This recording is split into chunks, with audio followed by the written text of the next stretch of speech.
Hello, and welcome to Theocracy Watch. Did you know that recent polls show a 40% surge in Americans who believe the Bible should have a significant influence on U.S. laws? 40%.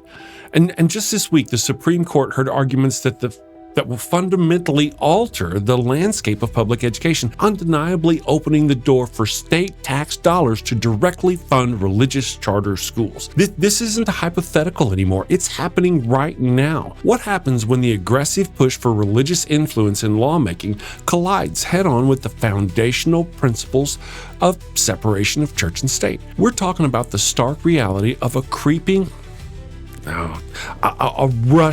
running, crazed theocracy being imposed upon us, a system where religious doctrine increasingly dictates public policy. And at the heart of this discussion today is a landmark case before the Supreme Court that will pave the way for taxpayer money to fund religious education directly, shattering the lines we've long considered sacrosanct. The political landscape is increasingly fraught with battles where religious beliefs are weaponized to justify policies. But the current Supreme Court case escalates this to a dangerous new level. The question before the justices is whether Oklahoma must fund a Catholic charter school, St. Isidore of Seville virtual charter school, with public money.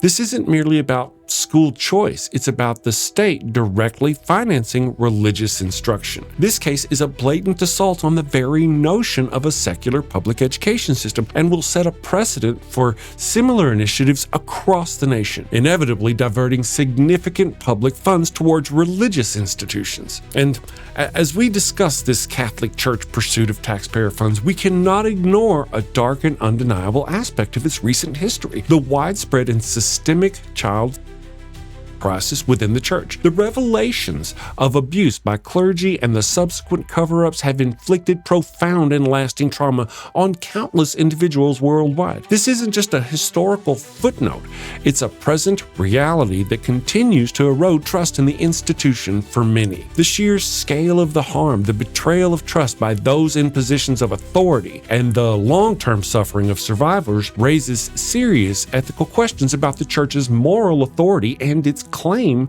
to serve the public good. For many, the immense damage inflicted on vulnerable children far outweighs any charitable or educational work the church undertakes or claims to undertake. This context is crucial as we consider whether this institution with this history should be further supported by public tax dollars. Now, consider the Supreme Court weighing the arguments for publicly funding St. Isidore of Seville virtual charter school. We must ask, does the significant wealth of the church, coupled with the devastating legacy of the child abuse crisis, factor into the moral calculus of allocating taxpayer money to these people? While the legal arguments focus on the First Amendment, the ethical dimensions cannot be ignored. Are we, as taxpayers, being asked to further support an institution that has caused immense harm and whose moral standing is deeply compromised in the eyes of many? This case isn't just about the legal precedent.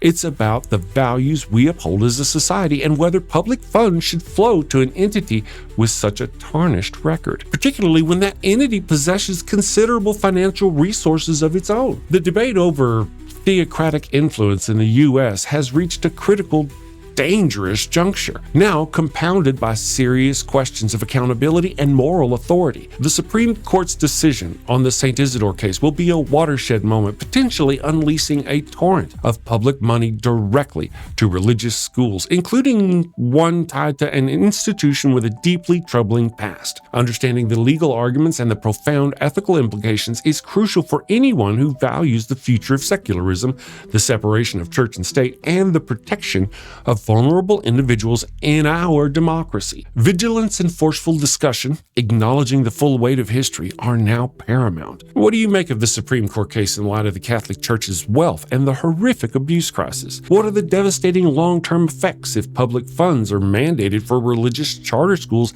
connected to an institution with such a compromised moral standing? Let me know in the comments below. This is a conversation we must have in its entirety, openly, publicly. Let's not forget that. Sin safely, my friends. Take care.